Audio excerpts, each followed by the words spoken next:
wipe your brow before we start? Well, you didn't have to say anything before we started. They can see you on I camera. forgot we're recording our faces now. Hello and welcome to the Greater Meaning Podcast. My name is Nathan, and as always, here's your co-host and host, Andrew. Hi. And then there's Josh. There's Josh. He's This is also hard. one of the hosts. I'm usually not on this side of it. Today, in today's episode, we're gonna go. No, don't read that because I don't like that as much. No, listen. Today's episode, we're gonna go through the let Moses Nathan story. start it. I like his voice. No. Fast. We're at verse 14. Why can't I do? I have to read your I monologue you write down every time. You don't have to read it, but I didn't want to read it. I mean, Andrew writes a whole script, and I'm just off the cuff. I write introductions to the episode reflecting what we covered last time, so that maybe if someone's listening, they can, jump in while also being refreshed. For example, can you read it with Nathan's voice? In the last episode, read it. Yeah, we left Moses and his friends. I don't know why. You actually did write in this last episode. We left Moses and his friends. Oh gosh, I was reading a challenging situation. I feel like I wrote it sarcastically, kind of just like it was a funny story, but it wasn't. It wasn't. We left Moses with the greatest, what people consider his greatest failure. The second time he goes to a rock commanded by God to provide water for the Israelites. Rock, not Iraq. The rock. I didn't even say I. You said a rock, and I was like, that kind of sounds like Iraq. The Wreck-It Ralph rock. If you remember correctly, the first time God instructs him to strike the rock, and this time he instructed him to speak to the rock. And what we talked about was possibly being in a more emotionally distressed state, possibly fed up after the 40 years at that point of dealing with the Israelites, grumbling, complaining, rebellions, got to a boiling point. And instead of speaking to the rock, as was instructed this last time, he struck the rock twice with his staff. This misrepresented God and God's instructions before the people and caused God to be greatly angered. And essentially what ends up happening is, alongside with the first generation of Israelites who exited out of Israel or out of Egypt, now Moses also was denied entry into the promised land with the next generation that will rise up. He must have hit it pretty hard. Well, he hit it once. Whatever wood that staff is made out of, I want that. It was almond. Remember, it was Aaron's staff that they took out of the trees of Mamre, of the Ark of the Covenant. Remember the staff? That's also something we covered last episode. No, not it was the staff that budded and actually produced blossoms. Wild. If it did and it had almonds on it. The almonds fell off. So they were snacking while they were walking. You think they were roasted? I don't think they were roasted. Have you ever picked a raw almond and it was just roasted off the branch? If that staff was indestructible, so weird. If that staff was indestructible, I imagine he probably put the staff over a fire, kind of like a roasted pig, and then he would just start roasting almonds. You think it just kept growing almonds continually? If he picked and then used the pigeon? No, not the pigeon. What were the birds again? Quail. Use the quail, the grease quail they ate in the wilderness. Whenever they would cook it, and they would grease the almonds, so it's like quail greased roasted. Is this almonds. a heresy? Is this what they call heresy? Mm-hmm. I have no idea what Josh is talking about. He's talking about roasting the staff and just build almonds. Anyway, this episode, this is what it's all about. I say this a lot, but man, we cover everything in this episode, from giant kings to talking donkeys to there was one dragons. Other thing, like flying fiery serpents. You know what I mean? It's is there? Kinda. Wow. So without further ado, let's start. We got a lot to get into today. We're really excited to get started. Hello and welcome to the podcast. We're going to start with the continuation of chapter 20. And I'm not going to have Nathan read through it too much. It really isn't enough to really spend too much time on. I'm just here for emotional support. It is. You could do it, big guy. It is very. You got it. I'm sorry. Is that your emotional support? I'm sorry, I'll stop. It is extremely influential to the rest of the story. What happens essentially? Nathan, will you read? Knocking it out of the park, Slugger. 14 to 21, if you could, in chapter 20. Now Moses sent messengers from Kadesh to the king of Edom. Thus says your brother Israel, you know all the hardship that has befallen us, how our fathers went down to Egypt, and we dwelt in Egypt a long time, and the Egyptians afflicted us and our fathers. When we cried out to the Lord, he heard our voice and sent the angel and brought us up out of Egypt. Now here we are in Kadesh, a city on the edge of your border. Please let us pass through your country. We will not pass through fields or vineyards, nor will we drink water from wells. We will go along the king's highway. We will not turn aside to the right hand or the left until we have passed through your territory. Then Edom said to him, you shall not pass through my land, lest I come out against you with a sword. So the children of Israel said to him, we will go by the highway, and if I or my livestock drink any of your water, then I will pay for it. Let me only pass through on foot, nothing more. Then he said, you shall not pass through. So Edom came out against them with many men and with a strong hand. Thus Edom refused to give Israel passage through his territory. So Israel turned away from him. 10 out of 10. Thank you, Nathan. I didn't see that one coming. Why? What if was I see Edom's, that sentence phrased that way, I'm going to say it that way every time. What was Edom's problem with not letting them pass through? Obviously, this is a large think about group it. of Think people, about like millions of people trying to pass through. Why put? We promise we won't break nothing. You know, we're not. No, I get it. We'll definitely... I get it. But they're obviously saying if they do anything, if they drink something, if they break something, if they buy something, they'll buy it and they'll pay with money. So it would probably do good to have all, for the businesses, for the country. It might be a good thing to let these people pass through financially. It's one thing to say that and then have that happen. You know what I mean? Like they actually go through, and you're going to see that it's going to be something that the neighboring nations also are wary of, just large refugee, multitudes passing through your, like, think about, well, they all knew, world, right? how people feel about refugees. Word came around, and they knew that they were coming. They knew from who they were. Egypt. Well, and here's the thing this whole area is located on the east side of the southern part of the Jordan River and the Dead Sea. And what's interesting here is that, and this is something that the Lord says too, is that Edom is like, descendants of Esau. This is like kin to them. This is family. And essentially it should have been, that's how Moses entreats them and reaches out to them. And he's like, kind of like, listen, we were related at one point. This is all the things that happened to us. Let us, please do this. He wrote him a letter, and it just straight up is rejected. And it causes a lot of inconvenience for the Israelites going forward. And we're going to see why. But understand that this is also an emerging new group of Israelites too. That's one thing we need to realize. And that's one thing that we touched on the last episode. These are the Israelites that were in the wilderness, but remember, 38 years has passed, essentially almost 40 years.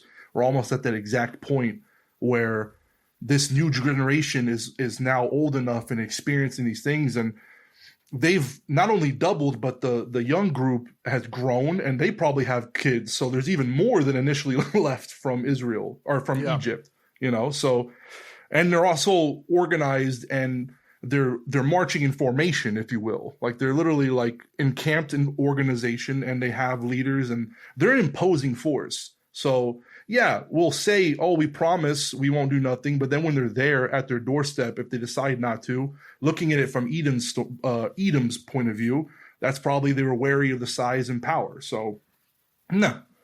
Yeah, but are they obviously knew that they weren't just going to turn around.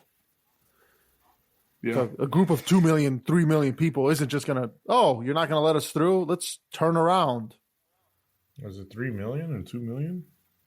That was a lot. Like the whole group in itself? Yeah. Yes.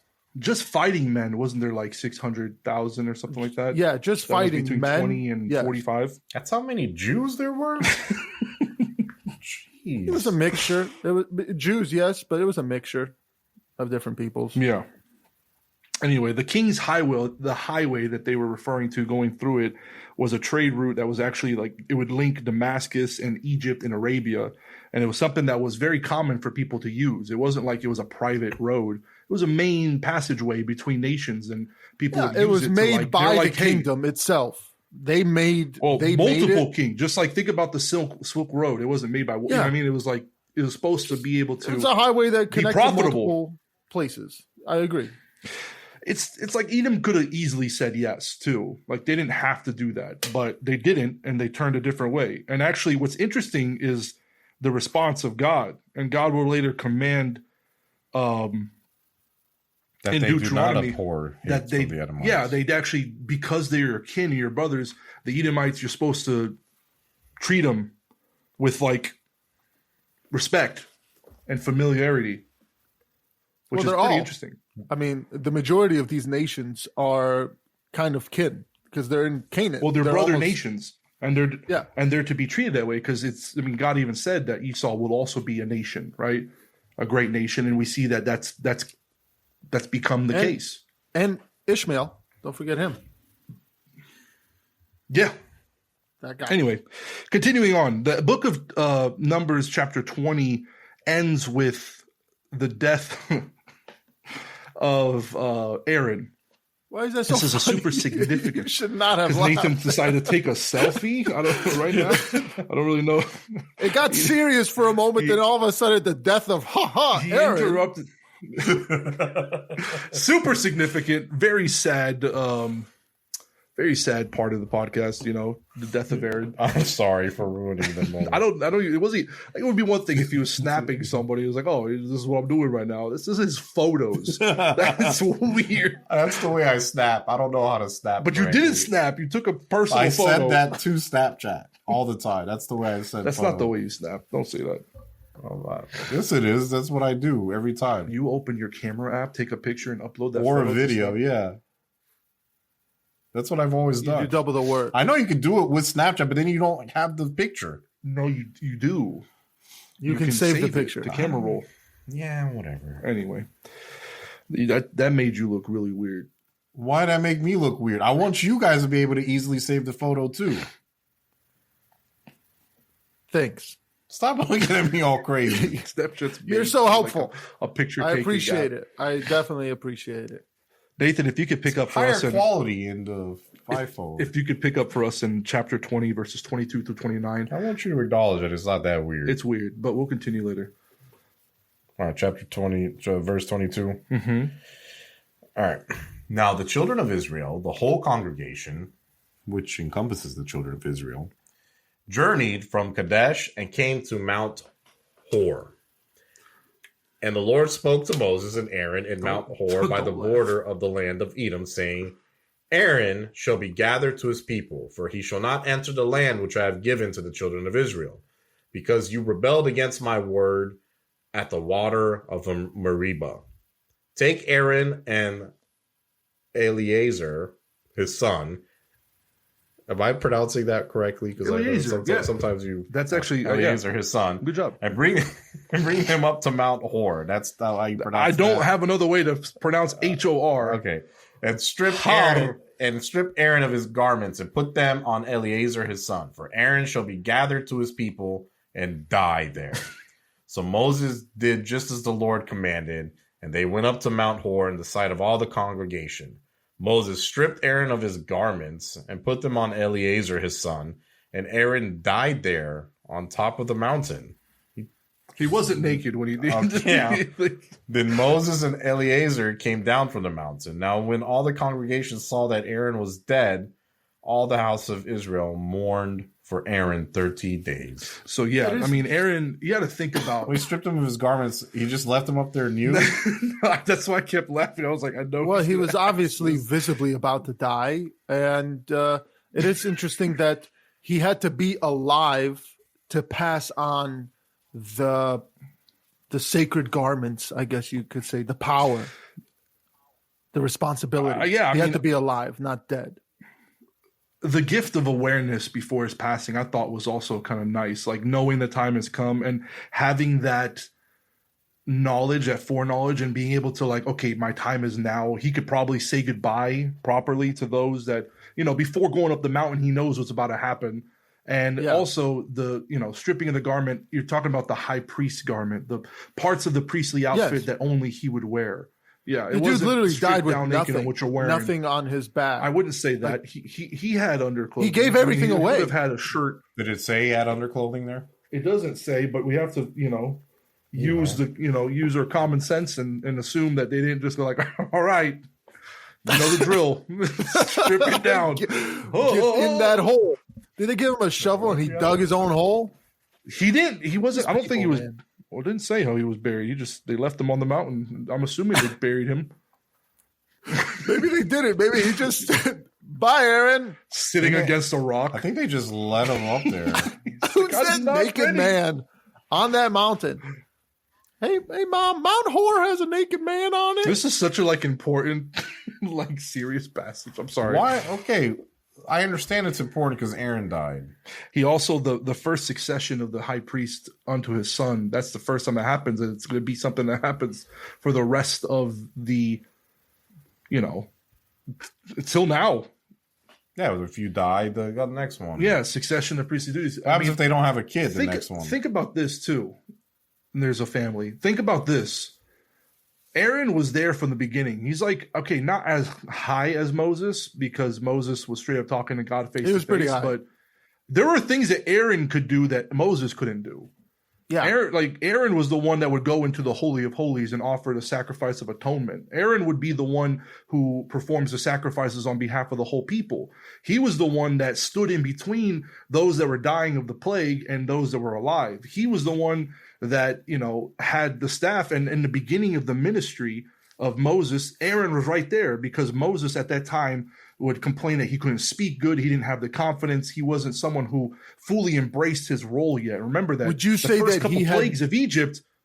If you were to compare Aaron was responsibilities, would it be Moses that had more responsibility or Aaron had more responsibility? Here's the thing. I see it as almost equal. You have the prophet and then you have the priestly role, right? And then you have both sharing that leadership responsibility. I mean, that's true, but the prophet just needs to show up and say something and then done. The priest has to do all the things that he has to do. There's a lot that he has to do. Moses, that's not. I mean, Moses didn't say something right once, and God's like, didn't God say Moses is the only one he spoke face to face with? Yes, but Aaron is also given an undisputed right or privileged position being the high priest. And that's something, again, that God spoke of and chose specifically. But in the Bible, literally every other prophet, Moses is the only one he spoke face to face with. Yeah, it's the only verse like that was like that for sure. So it's Moses is the answer to your question. Who's more important, Moses? He spoke to all the other prophets, but I guess with Moses, yes, he showed up and spoke. Well, I heard somebody say all the other prophets in the Bible, and by the way, I did do research. We know you researched. Okay. Basically they were God revealed things to them through visions, through dreams, through things like that. Whereas Moses, but my servant Moses, that's one of my favorite verses. Yeah. So, but my servant Moses. So Moses, how dare you think to not speak against Moses is the one. He's that guy, right? Because who's bigger than Moses? Elijah? Jesus. Definitely Jesus. One. But did Jesus speak to God face to face when he was on the earth? He was God. It's kind of weird. How can you speak through your own face? When he would pray, he would speak, and God would literally speak. He would constantly refer to God as the Father in heaven. There's literally a passage. Then he said, "This is my son." Multiple times. Nobody blinked. But it wasn't face to face. It was just a voice from above. But he was literally, there's a part where he says, I'll be glorified. And God, it says a voice spoke aloud, I have glorified him and will glorify him again. And everybody around him was like, what was that voice that just spoke? Do you think he was speaking in old Hebrew? I think he was speaking whatever they were speaking then, Aramaic. I 'Cause want Jesus spoke Aramaic. All right, let's go on to the next. Canaanites defeated Gathered to his people. Hormah. Gathered to his people is a phrase that indicates the passage of a respected person or someone who will be remembered and revered. And is also a figure of speech denoting the faith and belief that the individual will meet their loved ones in death. I thought that was interesting because it's one of the first indicators. I mean, when you say that they had a belief in an afterlife, even though it wasn't a distinguished, what we believe now, or a lot of people don't realize what did they believe. They had to Jesus believe in the Old afterlife Testament. because when Moses with what was his name, Korah, right? When he sent Korah and he opened and they sent him to the underworld, I guess. Yeah, you mentioned that, like they opened them and they fell alive into Sheol. Yes. Or like the underworld. So yeah, if they believed into the underworld and Sheol, then they definitely believed in the afterlife. I mean, even the Egyptians, you see the Egyptians believed in it. Well, yeah, we know that they definitely believe. A lot of cultures believed in the afterlife and they had different beliefs. It's just the ancient Israelites, I don't think it's as widely understood what they believed as but it's like Aaron and I wrote this here too, like Aaron was like a complex figure. Like maybe he wasn't worthy of respect. You got to think he also built the golden calf and then lied about it. Like he wasn't perfect by any stretch of the imagination, but that office of high priest, that will always be honored. And, even though the man died, the office and the position will be passed down until eventually, Christ comes down and fulfills that position completely. And talking about the afterlife a little bit before you continue. It is interesting how they did not live their lives on a basis of the afterlife. Like we as Christians, we live our lives in a way where it's like, well, first off, we want to go to heaven. So a lot of Christians, that's the way they live their lives in fear, in a sort of way of not being or able like to go an expectation to heaven. of like. Yeah, excitement. They don't do it out of the love for God. They do things out of fear of not being able to go to heaven. I mean, I would say that would be not the all of them, but a lot of it. I understand that idea. Like, there's a lot of like hellfire and fear preaching. Like, oh, be careful what you do now because of what's after. But I would disagree with that in only the way of like what I've understood from the Bible so far, in terms of like even Abraham towards the end of his life. And Jacob, and you even have Moses. I think those guys, they knew that they were going. Well, that's what I'm saying. So, and they shared their experiences and their wisdom with their children and the people. And they had remember, even Abraham, he had this thought where I am a stranger in a strange land. Even if it's the land he inherited, he preached that God, or that he paid for, that God told him he would inhabit. He had this idea, like, I know that there's another land to come. I'm a stranger here. And that there's actually a passage, I think in Hebrews, that says that he looked forward towards a better land, a better place. Yes, he had faith of what to come. Because I believe he was it seems like the majority of Israel, it's almost as if they have no fear. Like they're acting in a way as if they think that they already going to go to heaven, or not heaven, but the afterlife, to be with God. That they don't think that they're going to go down into the underworld. This is almost in the way that they're acting.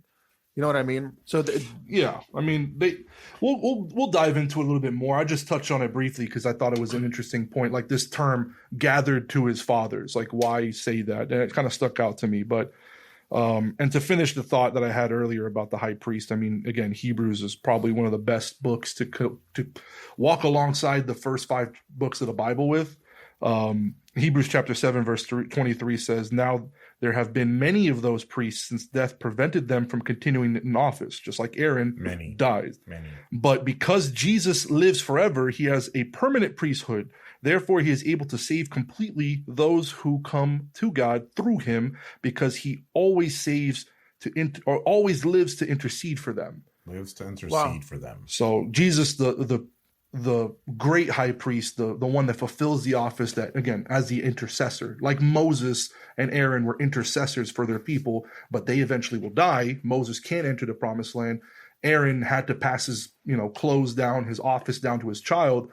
Jesus, who lives forever, stands at the right hand of the Father, the man Jesus, and constantly makes intercession for us, which is an awesome thought. Anyway, continuing on into Numbers chapter 21, the Israelites, again, remember and keep this in mind that this is now, you have a young generation that's more like virile. There's still some remnants of the old generation there. They haven't all fallen. Wait, are we going to bring up the fact that it's the young generation that's there now? We've said this like 5 times. I want us to remember, because I think we remembered. It's the young generation. It's the young bucks. New school.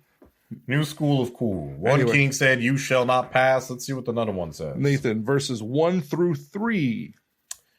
The king of Arad, the Canaanites, who dwelt in the south, heard that Israel was coming on the road to Atharim. That's how I'm going to say it. Then he fought against Israel and took some of them prisoners. Whoa. So Israel made a vow to the Lord and said, "If you will indeed deliver these people into my hand, then I will utterly destroy their cities." And the Lord listened to the voice of Israel and delivered up the Canaanites. And they utterly destroyed them and their cities. So the name of that place was called Hormah. Really, really interesting here. Remember, the only other time we've had something like this where some people were marginalized and destroyed were when they fought the Amalekites when they were coming to. Remember, a little bit earlier in the book of Exodus.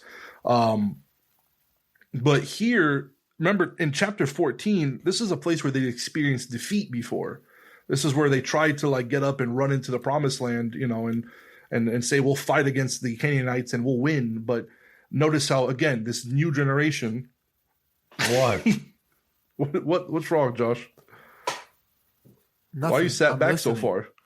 I'm looking at Josh's get up there. It's distracting now. You have a pipe bender and a bow behind you? A bow and arrow. Is that a hard hat? I didn't even see the hard hat until you leaned all the way back. He said he wants people to see a little bit about who he is. I've never once saw him shoot an arrow. I have videos of me shooting arrows. I believe it, but I've never seen it. And I know you pretty well, Josh. Anyway, so we're talking about this Canaanite defeated at Hormah. Anyway, it's really awesome to see the Israelites' mindset here that they go to God, even though they were taken captive. At least in this part right here, they were taken captive and then they killed everybody? Some of the Israelites were taken captive. And then the rest of them were like, God, deliver them and we're going to destroy them. And God's like, that's what I'm talking about. I need this. I need more of this. This is like here. Like that, the Mel Gibson movie. You ever see the Mel Gibson movie where the guy runs around? No, it's American Revolution. The guy runs around with like an axe. What was that movie called? What Women Want? The Patriot? The Patriot. Was it Mel Gibson? It was Mel Gibson. What Women Want? Yeah, Mel Gibson. No, not What Women Want, Nathan. Well, remember that one part where they some of them 2. get captured and the son is captured as well, and then the dad, and he's like, you know what? We're gonna go and we're gonna destroy them, and they destroyed them. I thought he like tricks them. He did trick them. He tricked them. But I'm saying at the end of the movie, he destroyed them. At the end of the movie, he destroyed them.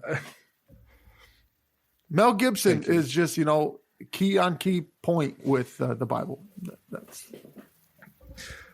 the Israelites defeat the Canaanites at Hormah and recover their stolen people and have a great victory, essentially showing like a precursor to what they're going to experience in the promised land. They're going to have a couple of victories here that happen. And again, they have not fully entered across the Jordan River yet. So this is something it's kind of like a little foreshadowing. All these people keep stopping them.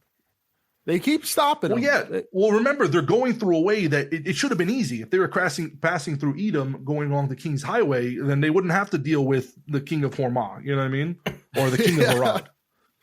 You're going to notice this, and that's why I said that's influential to the rest of the story, is because now you're going to have them having to run into a bunch of people.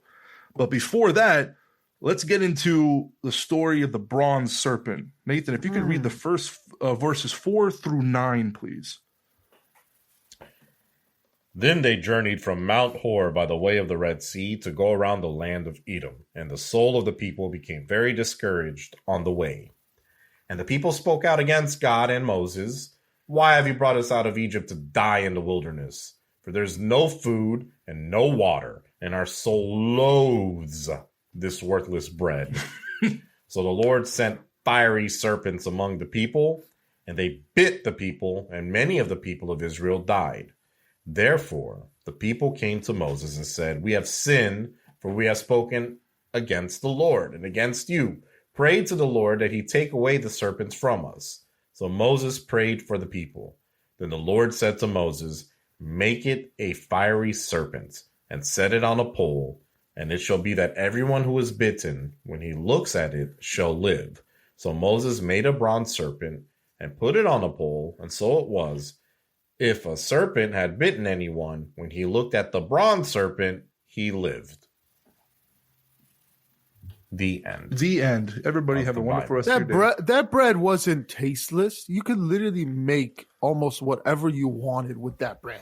Yeah, remember you could boil it, you can fry it, You can make bread. you can grind it up. You eat it as bread. Yeah, they could have taken the almonds and made roasted breaded almonds. They didn't have unlimited almonds. It sounds like they did, just not enough for everybody. You can make bread. Sorry, I was trying to. This it keeps Or falling. even with the even with the quail, they could have made like quail nuggets, fried quail nuggets with bread, or like You made it breaded worse. fried quail. Hold on, I nuggets. have to mute Nathan real quick. Why'd you No, make it you're worse? fine. Hold on. You're You fine. have to righty But, tighty lefty loosey. Yeah, I mean, it's very interesting. Even with the no water, Welcome back. Sorry. weren't, By the way, weren't we're they recording they were properly in following there, right? the Red Sea, were they not? Yeah, we should be.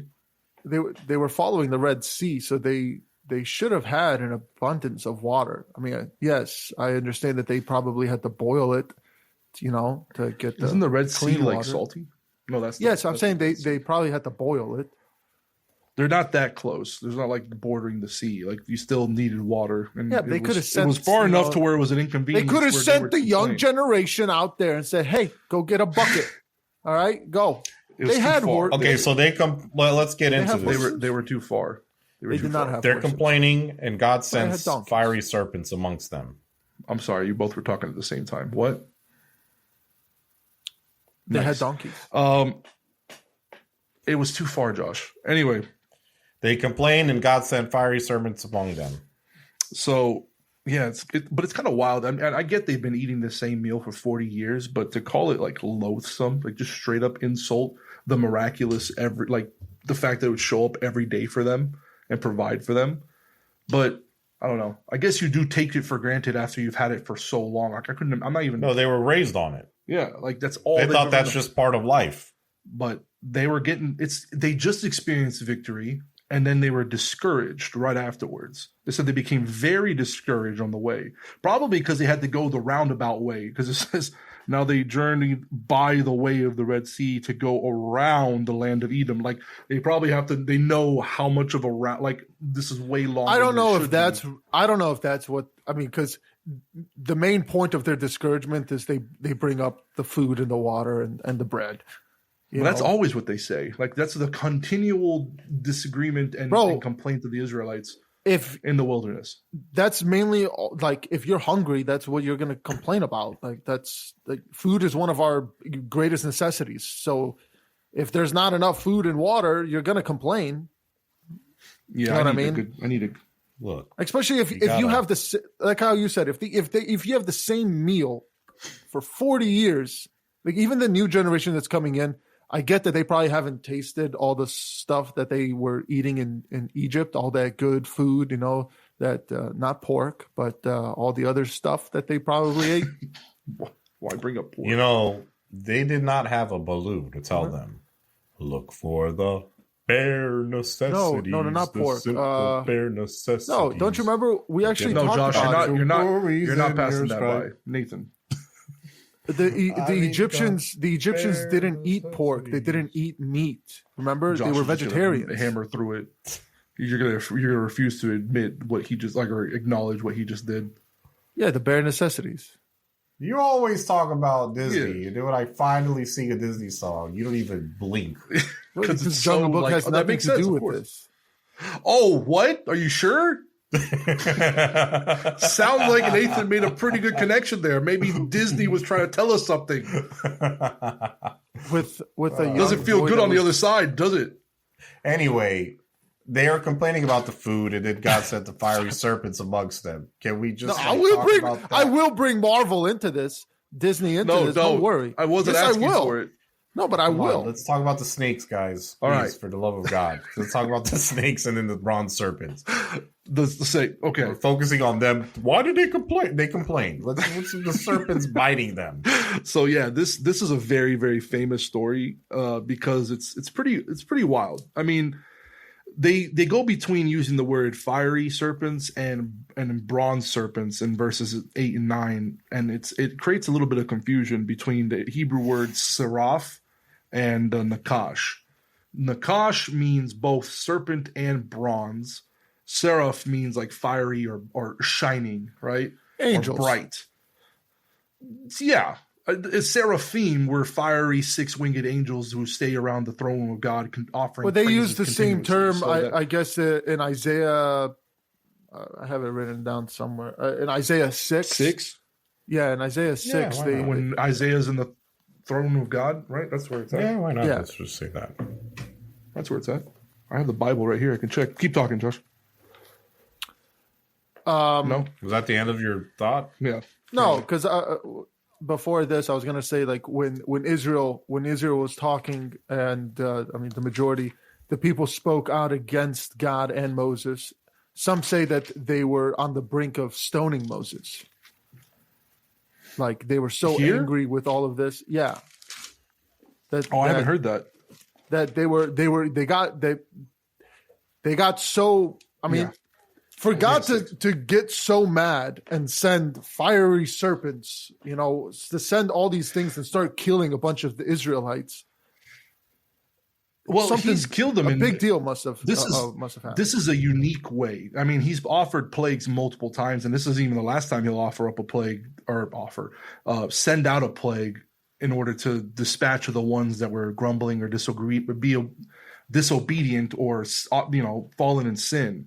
But the fact that he uses serpents that bite them, and then the solution once you have the intercession Is to look upon a serpent. to put a serpent on a pole and lift it up in the wilderness. There's the obvious, Jesus alludes back to it later. I mean, this illustration, it causes a lot of confusion because how could you compare Jesus to a snake? Like why would it be a snake that you lift up on the serpent or on the pole, and then Jesus is now lifted up on a cross? And it's that same idea. It says whoever looks upon it and Will be saved. acknowledges the wrong, essentially, or acknowledges their sin, or anybody who is bitten, and all they have to do is look at this. And we as sinners, all we have to do is remember his sacrifice and believe in him. Then we're saved from the serpent. Serpent in the garden, offerings, who tempted into sin. Jesus becoming sin, he who knew no sin, so that we may become the righteousness of God. I was thinking about that a little bit because I think I talked to you about that, Josh, about that idea of like, I wouldn't say Jesus became a serpent or became the representation of serpent. No, but if he became sin, he took on sin of the world, or he took on the blame of the sin of the world, and was the sacrifice. But he himself knew no sin. He was the perfect sacrifice. So he wasn't a serpent, but there's this imagining that you could see all the way thousands of years before in the wilderness that God is already placing that in the minds, in the hearts, in the history of the Israelites. Again, that messianic prophetic foreshadowing that he's giving to his people, so that when it does come, even though it happens in their face, so obvious to us in hindsight, they still won't recognize it and accept it. And Jesus will be actually offered up as a sacrifice by his own people and will be rejected by them. So, there's also, we see that the snake with the wrapped coil around, I mean, with a lot of hospitals, right? Franciscan. So it's like a saving, I guess medical holy snake. The Jehovah Witness, they have like a whole book, I guess, on like heavenly and holy snakes that like provide healing power. Really? Yeah, I was reading into it, and I guess there's like this whole thing on it where on it they have like a snake wrapped around a bunch of trees and branches, and it's interesting. It's interesting, but let's just say, I mean, because how you said it was the term that they used would also be close to like seraphim, right? Well, yeah, it's in well, okay, well, just to finish the idea with Jesus, John 3, Jesus himself refers, as the serpent was lifted up, so the Son of Man will be lifted up. In John chapter 3, the problem with this, and like you said, as a symbol of medical healing, is that it so marked the people that later on they're going to have to, like, God's going to command that it gets destroyed, because in 2 Kings, where is it? 2 Kings, I think 18. Yeah, 18 through 21 in Hezekiah's day, essentially it becomes like a place of worship, like an idol, and they take it way too far as like the symbol of healing, and it's actually taken down and destroyed. This same bronze serpent. Because they thought they could heal them from everything. They thought it was like a good luck, like they would still take it and go, and they would not worship, but essentially worship and treat it like a holy relic, if you will. That's interesting. So these fiery serpents. Yeah. If we take That's it, not true. If we take it literal, I heard someone bring up a question of, do you think that they came down already on fire, or when they were like there was a bunch of snakes already on earth and God lit them on fire, so they were freaking out? Because snakes normally just don't attack just to attack. They get defensive. You cross. They do when they're sent by God to attack. But if they're set on fire, they go crazy and they'll just run and basically. That's what you're saying. You're saying that because they were on fire, that's why they're attacking? Yes. I don't. So you? I mean, I'm more like along the lines of God sent them fiery serpents amongst the people and bit them. So most people think it's the poison that was fiery and it burned, but I think God could have taken a bunch of serpents out of the wilderness and then just like lit a match, caught them on fire, and they would have got more angry. That's a way to look at it. But even if they were on fire, they would have died while they're whatever. Maybe they weren't even. They could have been on fire and just been fire snakes. Well, Josh is saying that he could have been a divine snake, like a fiery. Some people think it was flying serpents, like they were flying around, and that they were like supernatural and like snakes that were just. Would it be a bronze one? Well, that's the argument. So there's a difference in understanding of translation between. What if it was like reptilian vampires? Remember we talked about vampires before. No, let's dead it right there. No, it wasn't that reptilian vampires. Let's stop. No. Some interpreters dead it before it starts. Some interpreters of the Bible have linked this verse with Ezekiel 28:1-3, where the prophet describes someone as covered with precious stones in Eden, and has argued that this figure of snake in the garden in Genesis 3 could have also been in the same understanding, like instead of it being a serpent or nakash, it could have been a shining one or one covered with gems or like an angelic being. And then this story and this understanding between the two translations kind of is used as like an idea of like why there's a difference, because he says put up a fiery serpent and Moses makes a bronze serpent. You know what I mean? But so why? Obviously, it is basically a contradiction to the Ten Commandments. Even if God asked you to do it, it still seems like a contradiction to why? It's not an idol. Because you're making an idol. They're not worshiping it eventually, but now it's just the method of salvation. They just have to look at it. They have to worship it. They weren't offering sacrifices to it. They're just looking upon a stick. I mean, I can see what you're saying though. Is like, why would God need that when before he just stopped it, or why someone would stood God up tell him to hit the rock, and then the next time God told him to speak to the rock? And God was like, "Hey, look at this thing." I mean, what is that? What does that commandment like clearly say? It's make no carved image of any heavenly. No, thou shalt have no images of God specifically. No, that you that's worship. not a God. Not of no heavenly thing. You are not God. You're not God. That's not God. Sorry. Inside joke there. Still, it's quite interesting. Quite interesting to ask that. Yeah, to in my opinion, that's what it is. It's that image of a foreshadowing to what the sacrifice of Jesus will do for his people. Jordan Peterson, that's like the snakes represent sin, and then the serpent, whatever, on the thing you're looking upon. You look upon your sin. Like Jesus carried our sin. You look upon your sin. That's what's up. I got that before. Yeah. That's a good one. That's nice. Yeah, you look upon what you did wrong. Yeah, you look upon that which you've done wrong. I don't know how to do his accent anymore. I used to. I can't remember. He's like kind of Scottish. Is he? Yeah. I don't know. Maybe. I don't know what you're talking about. Yeah, you do. It was on Rogan's thing. It was a whole thing about this specific story. He had a whole deep dive into this story. I don't. Why did Moses make it out of bronze? Because the word is the same. Like fiery serpent and bronze serpent is it's the same translation. It's what a shiny. It's a shiny snake. Shiny steak on a stick. Maybe it's easier to see from a distance for all the people in the back. Nice. You know? How many snakes were there? A lot. A lot of people died. So the number that I found was 5,364. Mm-hmm. But yeah, I mean that's the craziest thing I've heard about this. Like the most like Christian interpretation of the story is obvious, like Jesus and the serpent. You know, I will be lifted up as the snake was lifted up.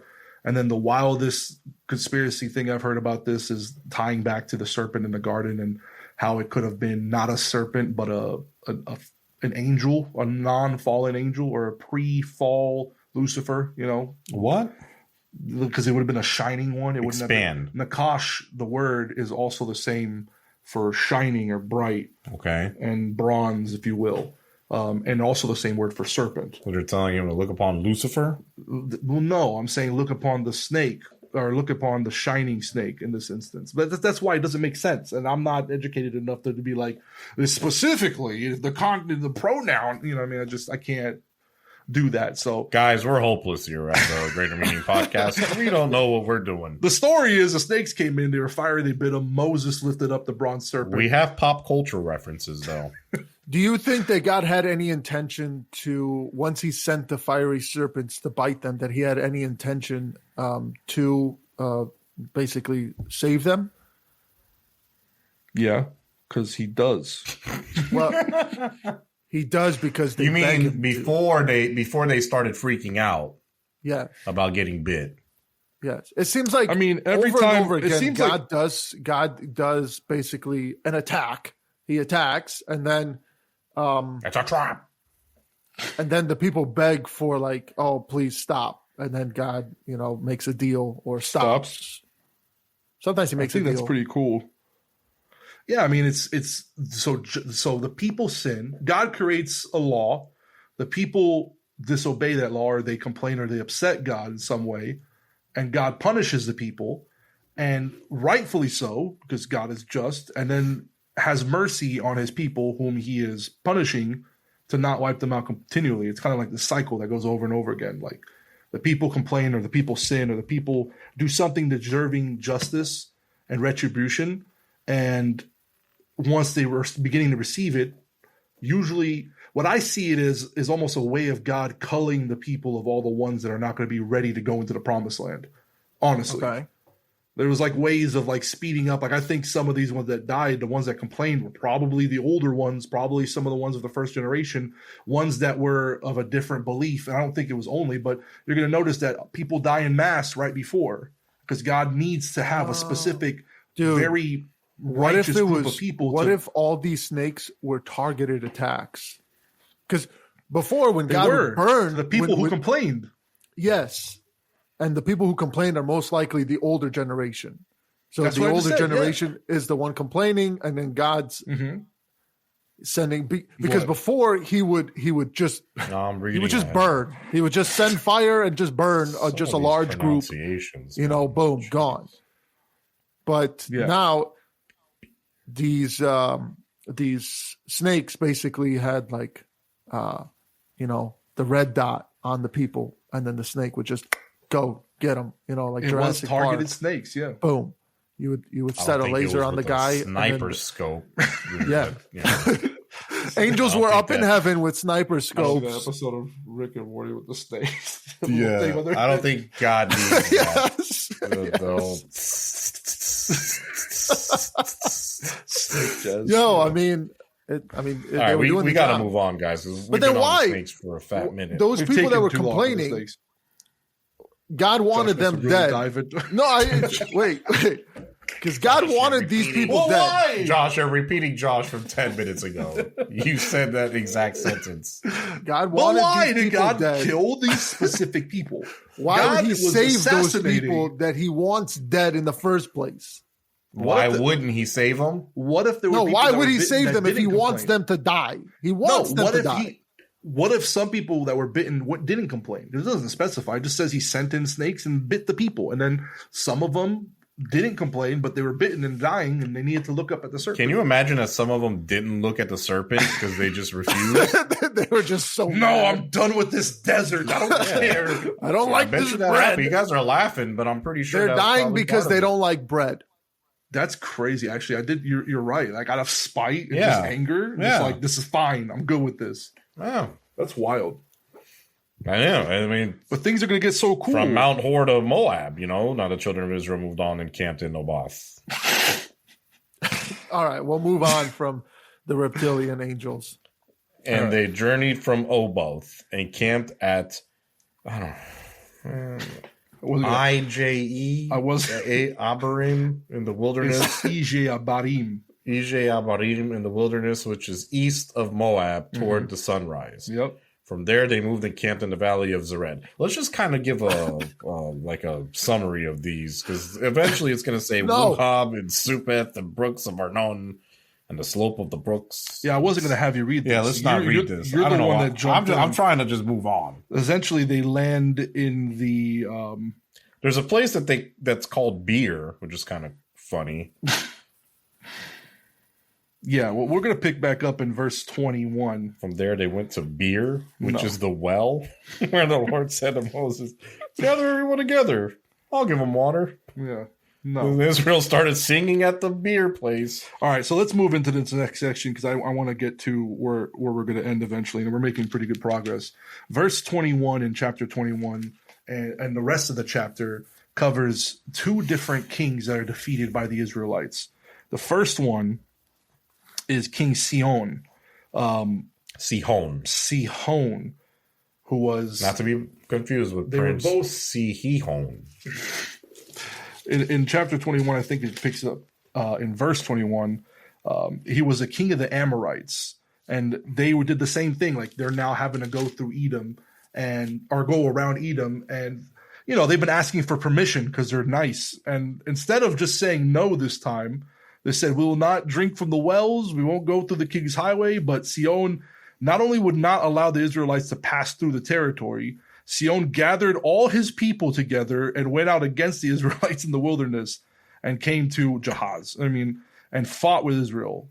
And Israel defeated him with the edge of the sword. And not only that, took possession of his land and pretty much his cities and all of that. And there's like these proverbs that are quoted in the chapter that actually they were like Amorite proverbs that Sihon would sing about Moab, essentially, and just being like, we're better than you. Woe to you, Moab! You have perished, O people of and they kind of Just bragging. and they pretty much they boasted about their victories over Moab, and Israel kind of like mockingly sings it too, but like in a way because he defeated. If they defeat them and they're like the big shots around there, then what is everybody else to them essentially? Like Sihon was kind of more powerful, and then You know what is cool? I think what is cool is when they defeated Sihon and they took their territory. Normally, when you take a territory, guess what you do? You leave people behind, and you leave the people behind to basically rule the place, to govern the place, and make sure it stays under Israelite rule. So Nathan, basically, it's like a scapegoat. The people that know that they're not going to make it into the promised land, those people are be like, yeah, I'll stay at this place that has food, house, everything that I need.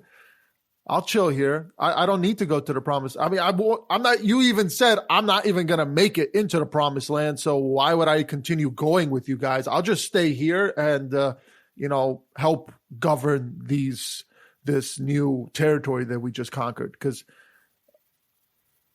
I mean, they must have left a good amount of people behind. If they killed everybody, I imagine they didn't kill everybody. They probably let the women and children live, and the old people. Nah, they killed everybody that went out into battle,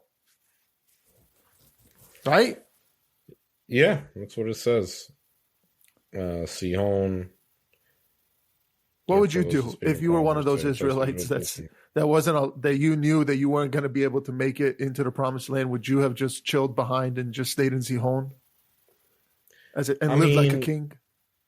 Do you think they knew they weren't making it to the promised land? Yeah, I mean, God said it before that all these people are not going to be going into the promised land. Yeah, Are you saying that maybe God only told Moses? You think Moses told the rest of them and they would have continued to follow him? I don't guys, think none of you are making it in there, by the way, but let's go. Just keep following me. Everything's going to be all right. That's funny. That's a tough question. I don't know if they knew. I don't know if some of those people knew that they were making it, and if they did know, they just continued. Hey, did the people know that we're making it to the promised land, that they weren't making it to the promised land? Yeah, they were told. And they just continued following Moses despite that? They tried not to, and they kept dying. So if you don't follow Moses, you die. But you're not going to promise. You're not getting to your destination. So that means you're dying. Hence the whole get bit by the snake and go, I'm cool. It's fine. It's all right. Josh's question was, did some of them stay in Sihon to chill since they knew they weren't making it to the promised land? That's a great question, Josh. Eventually, I brought it up. It's like a scapegoat. Like a scapegoat for all the people that knew that they weren't going to make it into the promised land. So they were like, you know what? Yeah, we'll chill here, live like kings and not have to eat this bread anymore because now we're in an actual palace governing these people. Well, the area of Sihon and Bashan later will be inhabited by the tribe of Manasseh. Remember Joseph's son, whom Jacob blesses with Ephraim. So eventually they'll receive inheritance, even though this isn't technically within the land of Canaan. This is outside of it.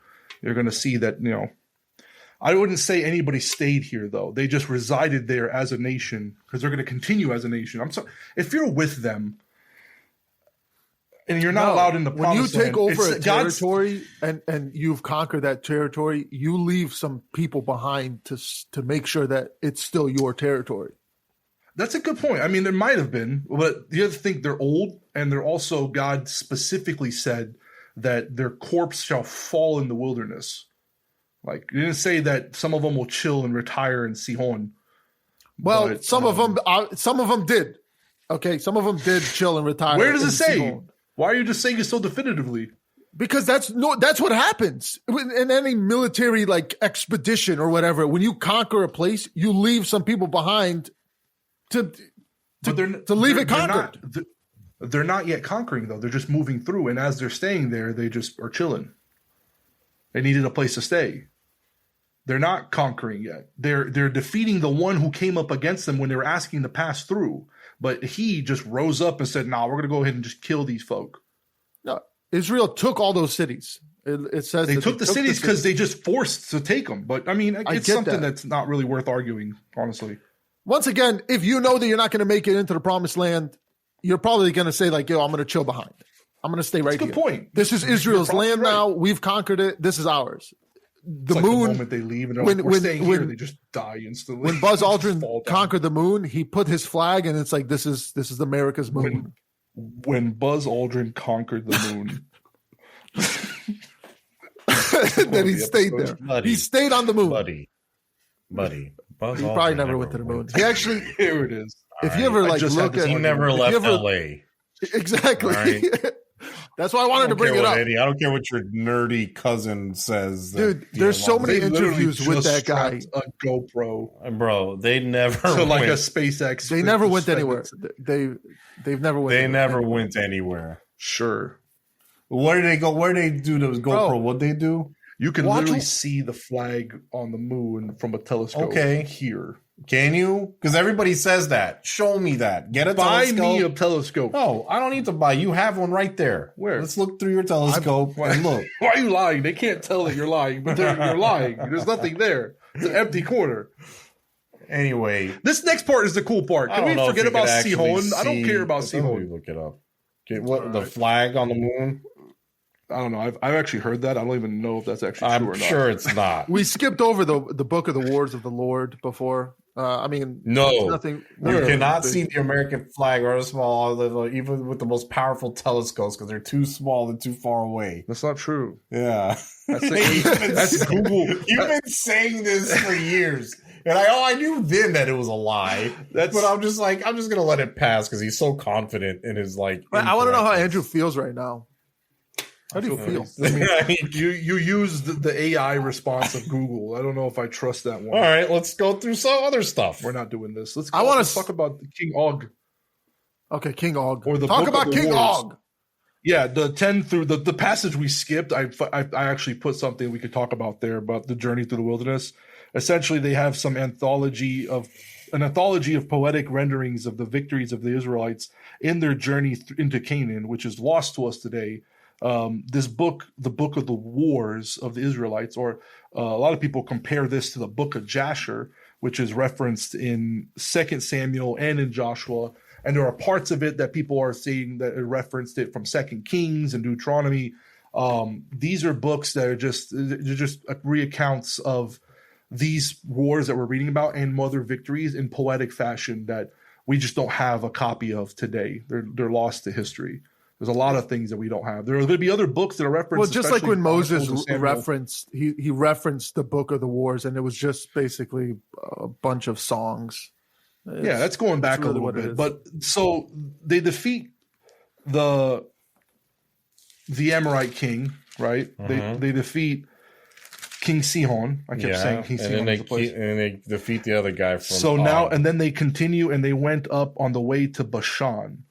Bashan was an area which King Og. was ruled by King Og, an extremely interesting character, because while they didn't say that they were afraid, they were certainly afraid of King Bashan. And the Lord actually had to come to Moses and say, "Do not fear, for I have delivered him into your hands with all his people and his land, and you shall go do to him as you did to King Sihon, king of the Amorites, who dwelt in Heshbon."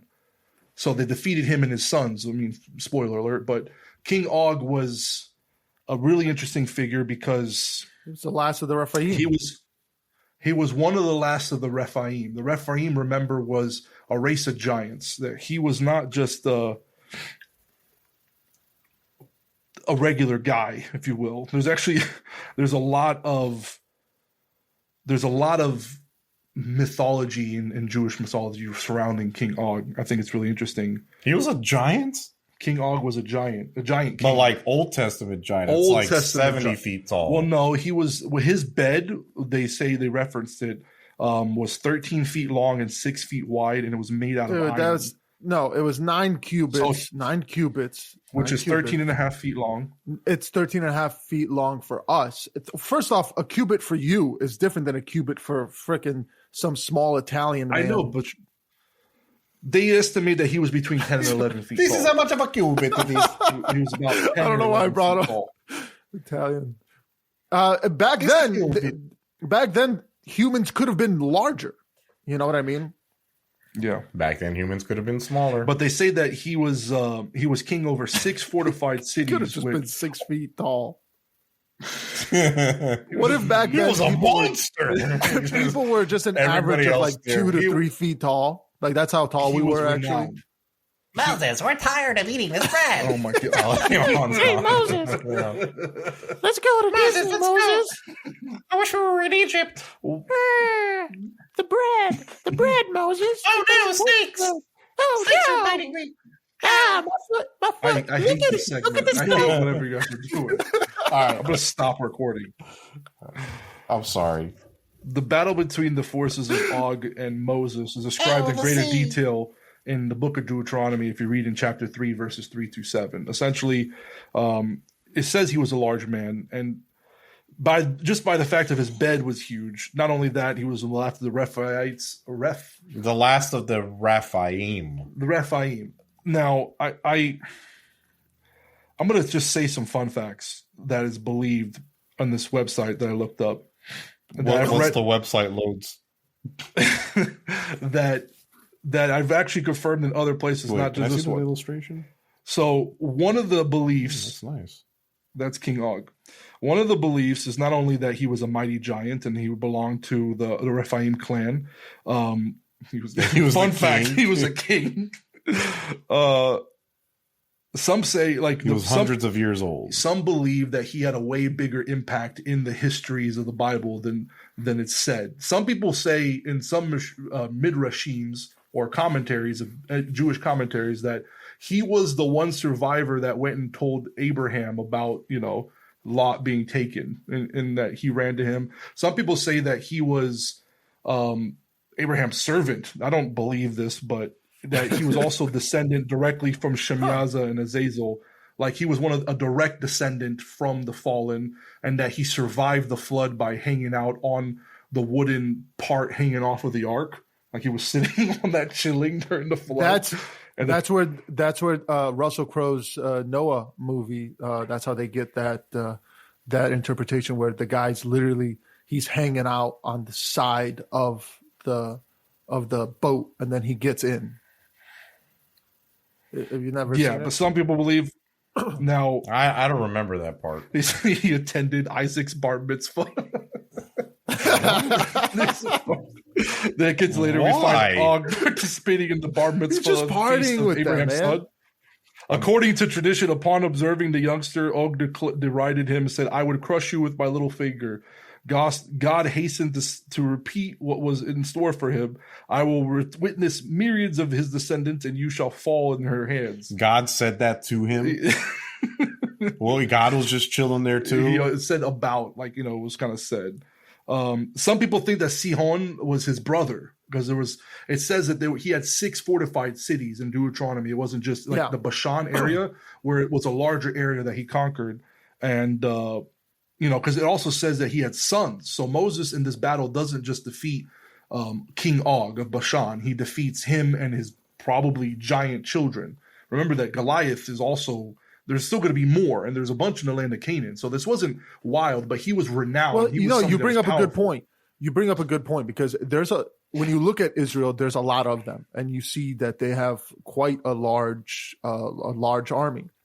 So for a nation to just like, hey, let's go and attack them, they must have already been pretty prideful and pretty cocky. They're just like, yeah, we're not even messing with this at all. Yeah, we're just going to wipe them out real quick. They must have been very sure of themselves that they will have no problem fighting these people. We can destroy them just like how we've destroyed all the other guys. So for them to be giants kind of makes sense. Even for Sihon, for them to might be related. Yeah, you have them also the fact that the Israelites were so afraid and God had to come and say, they weren't afraid in the last 2 battles. God, they took some of us captive. Go, let us defeat them. Oh, and then the next one they came against them and they defeated them and took over the cities. How do you think they defeated him? Was it like the Power Rangers where they're like, that's a good point. So they became giants. This is my favorite part. They say that he was crushed by a mountain, that he in the battle picked up a mountain to throw at the Israelites. And it says that when he uprooted a mountain equal to the size of the Israelite camp, carrying it above his head, planning to drop it on the Jews, God caused hordes of ants to eat away the large clots of earth, and it slipped down over his shoulders and trapped his head. And when Og tried to dismantle the mound, God miraculously caused his teeth to grow, locking the mountain in place. Moses then grabbed an axe, jumped as high as he could, and smote Og's ankles, causing him to topple to his death. Wait, so at one point you told me this guy's 13 feet tall. His size is unclear. This What is this? Once Like, again, this this is size is insane. unclear. What? Again, Why would a mountain that's 13 feet tall be the size of the whole army? his size is unclear. These facts are lunacy. Well, hey, you don't know how strong fantasy he could have land. been. Relax, because this is actually like a lot like some Jewish tradition. You don't know some how Jewish strong he could have commentators been. believe this. He could have been like a. Have you big- never seen? a giant with Samson's strength? You ready for this? You ready? Josh will like this. Remember in the Hercules movie, the Disney movie, when he picks up the giant stone to crush the Hydra with? You know Yeah. what I'm talking about? Yeah. It's like he's a little guy and he picks it up over his head.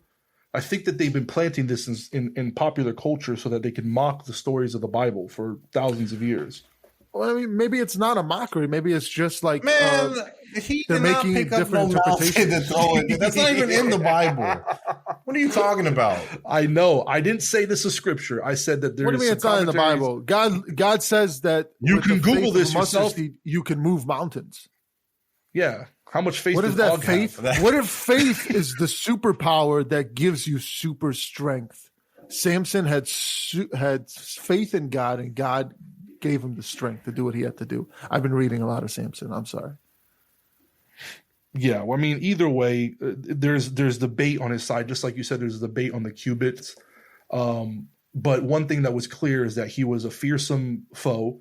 He was someone that caused fear.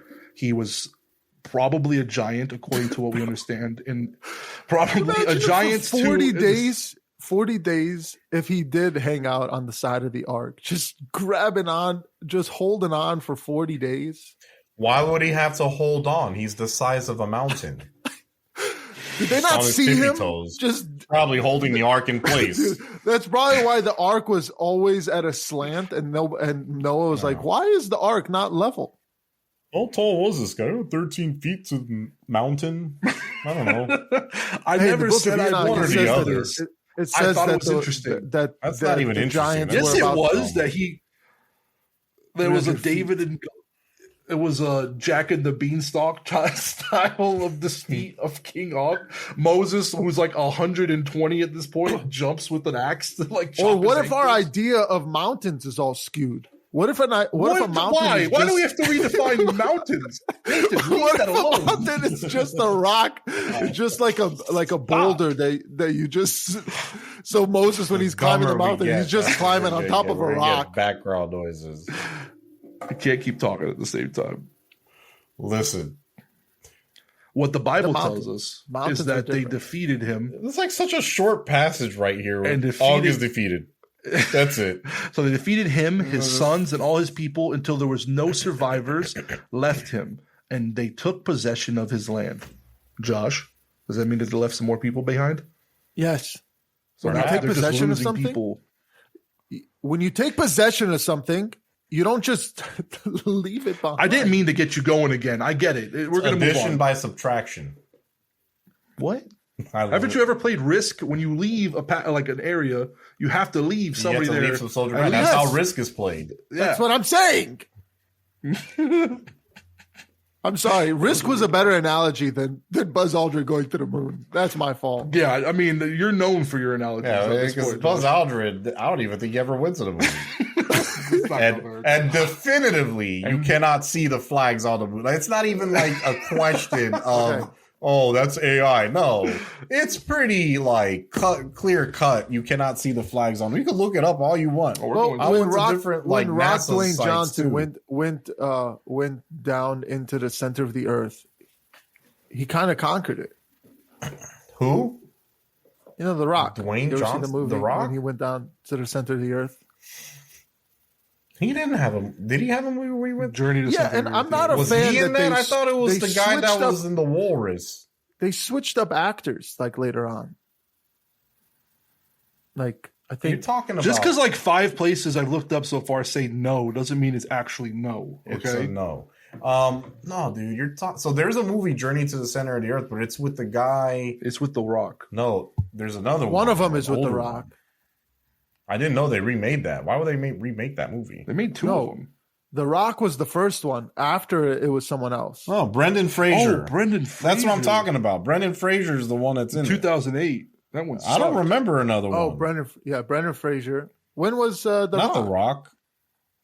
The Rock was one of them. I'm almost. Was he just in the second one? Oh, Journey to the Mysterious Island. No. Yeah, he was in the second one. Yeah, he was in the second. He was in the sequel. Oh, The Mysterious Island. I was thinking a Race to Witch Mountain. Let's get back to the Bible. We're gonna hit like the climax. So anyway, King Og, the giant Rephite, Between Rephite. 13 feet tall and Remember that 1,000. Rephite doesn't necessarily just mean 300 giant. feet tall. like Just a slight scale for you guys. I'm just always going to you say know. 9 cubits. that's You, like the you ultimate, choose what that cop. means to you. Like, Take it up. Why don't you look it up? We have a perp You- between 13 feet and 300. That's the range of the giants in the Bible. Yeah. Anyway, so Israelites are now on the precipice of the promised land. And Precipitous. we get into the next couple chapters of the Bible that we're going to end with. We're going to end with the story of Balaam and Balak. I want to talk about this character of Balaam because he's such an interesting character to me.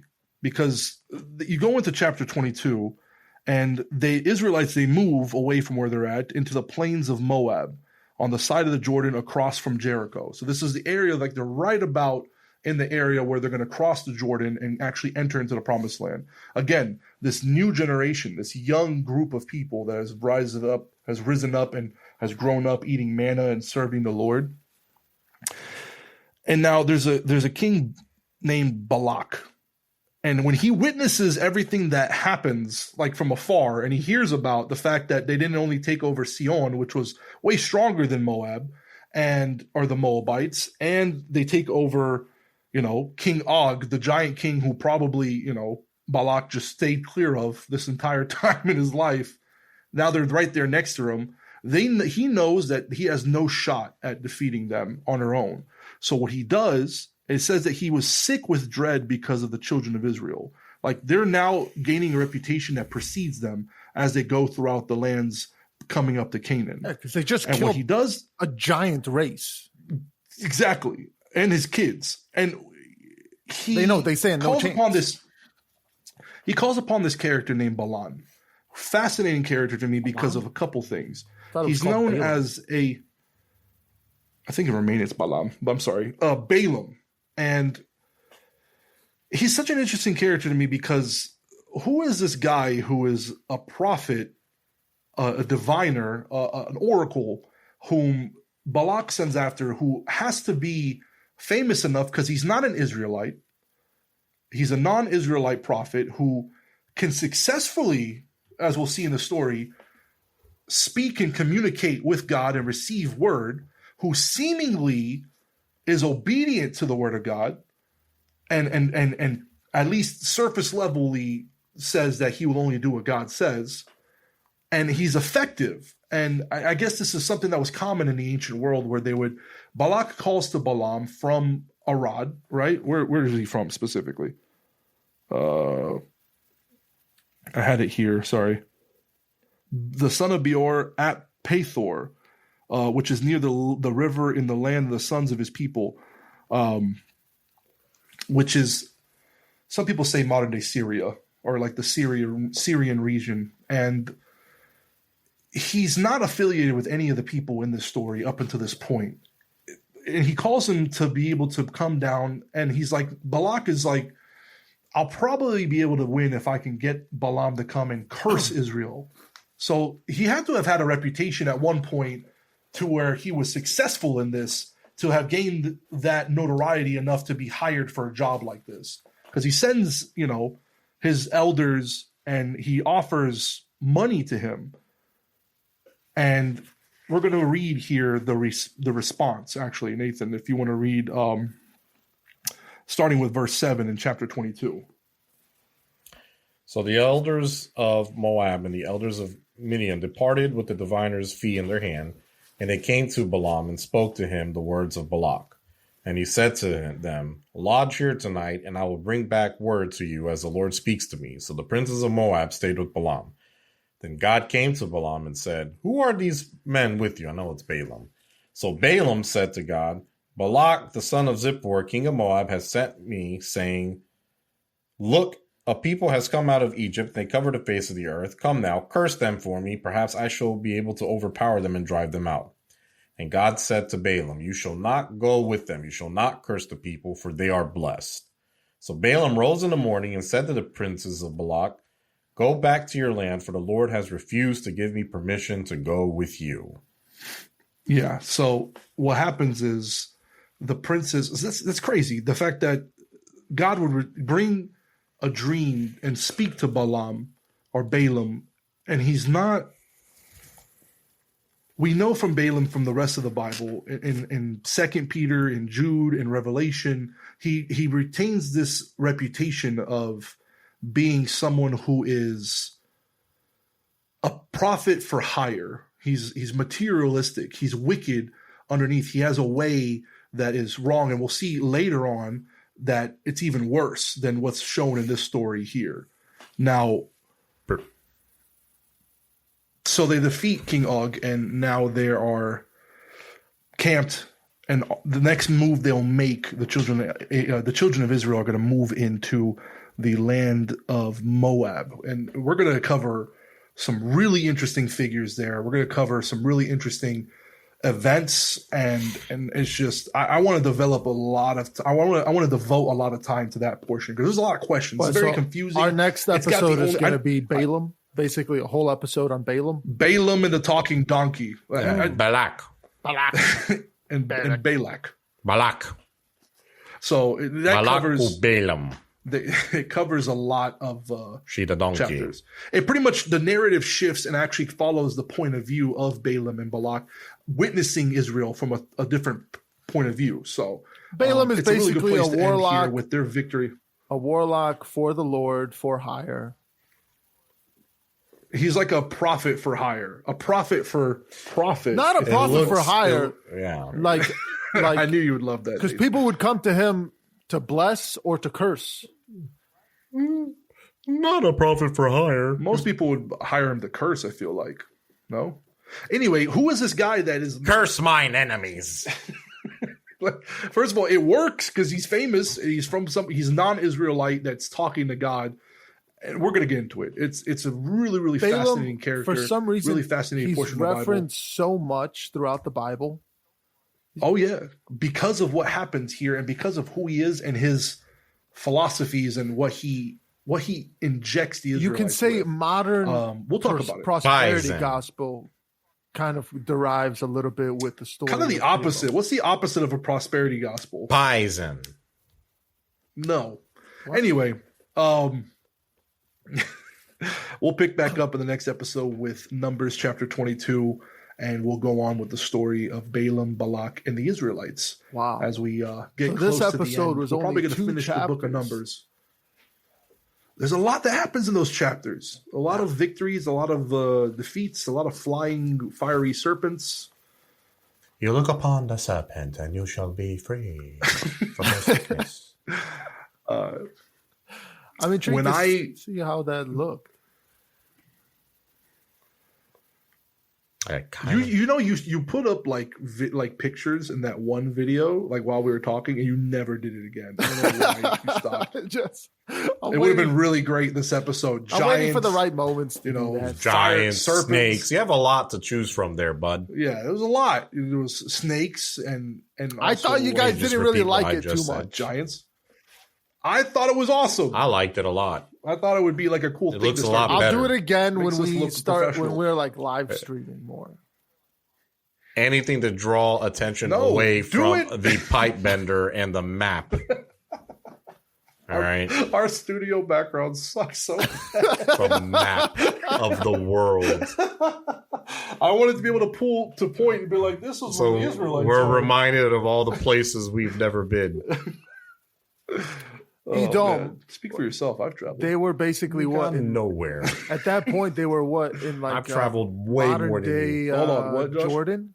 modern day Jordan. That's kind of where they were at that point when they were passing through Edom and all those other nations? If I was really good at what I did, I would probably give real life geographical like locations for where they're at. Here, probably. I'd give a better a better imagining of like how you can travel. But here's the thing: the journey of the Israelites through the wilderness is heavily debated. Like a lot of people think they go one way. Some people believe that this place was here. Some people think that they crossed the Red Sea on this point.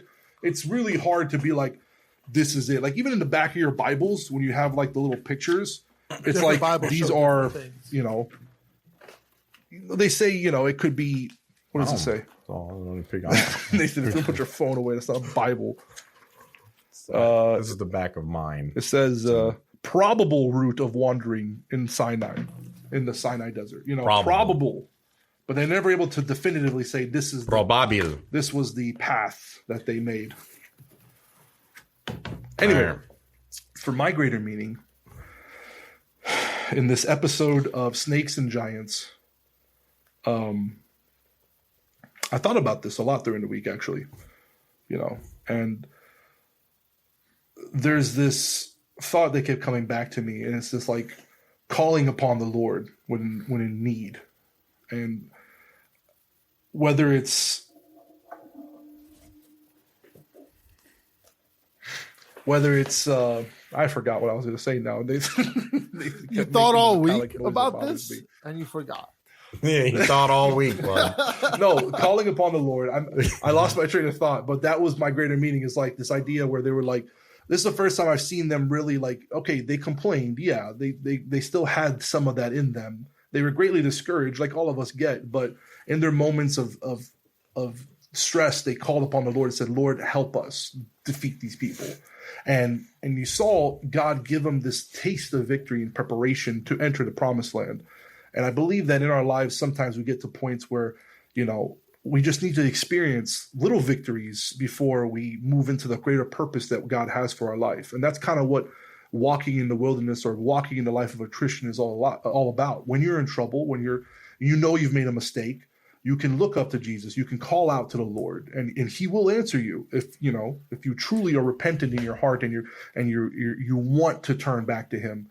He calls out to you, and He also speaks to us before we need it. When He knows we're scared and discouraged and we're worried about something, He says, "Don't be afraid. Remember that victory I gave you? It will be like that this time."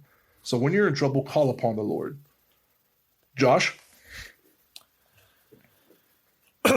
My greater meaning would be about the wonderful bread that they keep complaining about. God keeps The loathsome bread. the loathsome bread. God keeps providing this miracle, providing them with this food that they need to eat, and they keep complaining about it. Yes, it could be the same. It's the same food that they've been eating for basically 40 years, just like how it's, you know, with God in our lives. God does miracles in our lives, and it's so easy for us to forget, and it's so easy for us to look on and look for better things or how things used to be. You know, like let's say, you know, you have a car, right? And God provides a miracle for you to be able to get a certain vehicle, and you get used to it, right? How many times do you buy, like, let's say, a new car, and you get used to that new car so quickly, and then you're looking at the next thing, you know, like, oh, you know, that newer model looks so much better. And it's just so easy to forget, like taking things for granted, you know. So we take God for granted. It's the same God that it's been around our whole lives. You know, we go to church, we get into our routines, and then we forget His miracles. We forget all the things that He's done in our lives that are so good, and we take it for granted. So don't take for granted the manna that's in your life. Nice. That was a nice one. That was really great. Nate, I'm hard on these chairs, man. They're already creaking. My greater meaning for this episode. I love that we keep saying my greater meaning is Andrew goes first, I go second, and then you go third, and we each one of us say my greater meaning, as if the one following is giving a greater meaning than the one before. Just clicked with that now.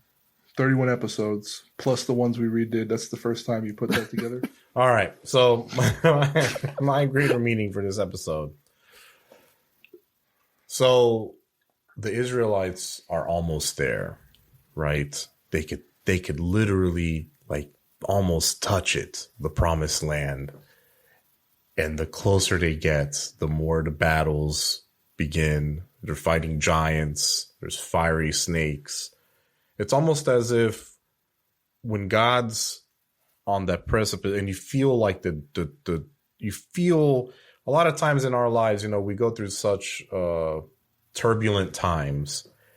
And it's like, man, when you're at, you kind of, there's a point where you kind of know it's the end of it. But man, when you're at the end of it, it's like, that's whenever it's like the craziest. It starts to get rocky because you're at the end of this turbulent time. And it's like, the devil knows you're at the end of it. You know you're at the end of it. You're kind of thanking God at this point. Thank you, God, because you're opening this door. But man, that's whenever everything hits, right? All of a sudden the car breaks down then, right? Yeah. All of a sudden something stops working then. All of a sudden an unexpected bill comes right then. All of a sudden everything just starts happening right then. Right at the moment where you're just like, I'm about to receive this blessing, but man. And it's like, why does this happen? Why does it happen? Here's the cool thing. In the Bible, it shows you that that's how it happens. Instead of asking, why does this happen? Accept that this is like the natural progression of things and be thankful. And it's so crazy to say that. Because a lot of people would have been spared by God if they were just thankful, despite the trials and tribulations. Because this is like piggybacking on what Josh said and what Andrew said. It's like, if you're thankful in the moments in your life that's so super difficult, it's like that's when God says that peace that comes within us, that Holy Spirit gives you the peace that passes understanding. It's like you have that peace because you're thankful for everything God is giving you. Even the things you haven't received yet, but you're still thankful for that. So don't lose faith and don't lose your heart and don't complain. Very important not to complain, because let me tell you, and I could be a testament to this. When you're close to receiving your blessing, maybe your place will catch on fire. You never know, right? I'm telling you, that's just the way life is. And you just got to roll with the punches. Thank God for opening doors. And always praise our Lord Jesus Christ. Nathan, you sounded like that was pretty personal. Yeah. It's always personal with mine. So. And maybe the fire. Do not be anxious about anything, but in everything, by prayer and supplication with thanksgiving, let your requests be made known to God, and the peace of God, which surpasses all understanding, will guard your heart and your minds in Jesus Christ. Amen. You know what's perfectly encapsulates what Nathan quoted. You know what's cool? The Lord's Prayer. What? So, our Father who art in heaven, hallowed be thy name.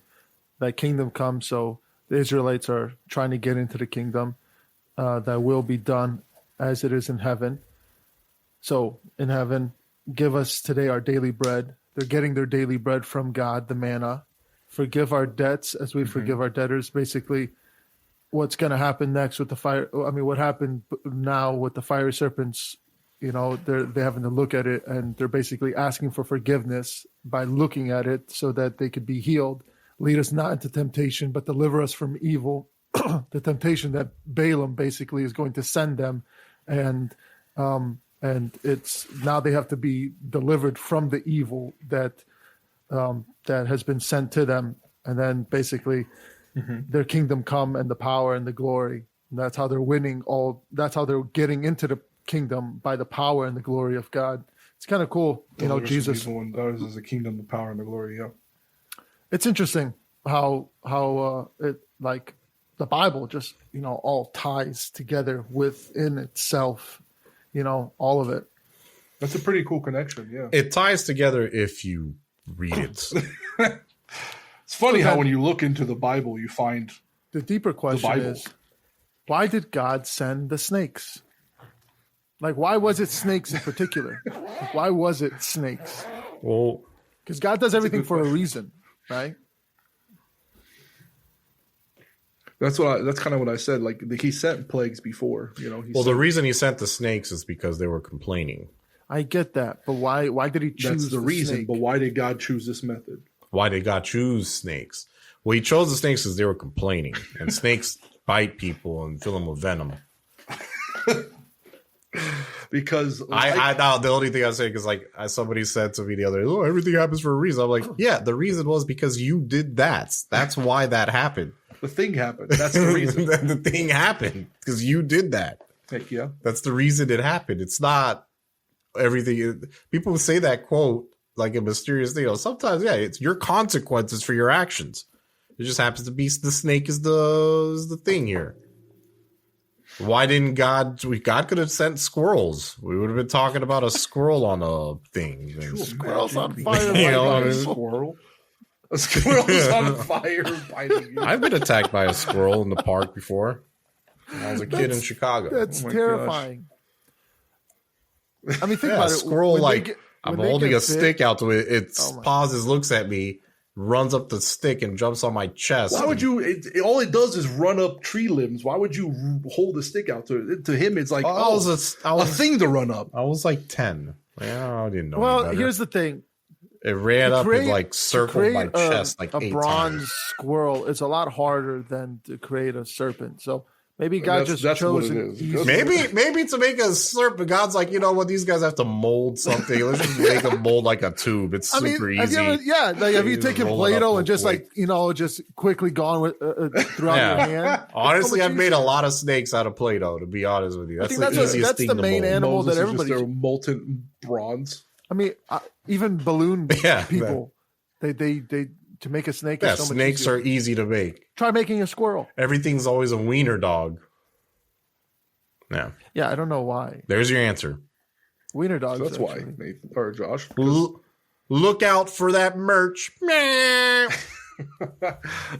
Thank you for listening. As always, if you like this episode, for the next shirt that you do, Nathan, can you do a shirt with flaming squirrels? Yeah, we could just make a custom shirt as an inside joke between episodes for us three. We're a flaming squirrel. Just gonna print out a flaming squirrel. People are gonna think I'm flaming. And you're squirrely. Look at that flaming squirrely guy. Oh man, that'll be good. Wow. All right. Thank you very much for everything, guys. It's been a pleasure. Thank you for your support. We love all the new listeners and all the new followers we've been getting. Except for that one guy. I'm just playing down. Squirrely fire guy. Jim. I will call him Jim. You know who you are. We know who you are. You're our least favorite fan. Yeah. But you're not, but you are. You know who it is. Email us your greater meeting and anything we would have missed out at greatermeaningpodcast@gmail.com. Yes. I kept saying, I was like, I'm going to say we've been getting a lot of emails. Maybe that will spur people on to give us emails, but we've gotten a few, but not enough recently. What did they say? They comment on our videos a lot, but they don't really. What did they say? You guys are terrible. No. We'll do an email episode one day. I don't like the comments that totally and that is why all of them should burn. I'm like, whoa. I got one. It was actually Jesus says, and I was like, okay, I have to stop responding to these. What does he say? We'll talk about it later. Anyway, thank you so much for listening, everybody. You can't leave me on a cliffhanger. Have a wonderful day. Goodbye. How dare you? So long. So long.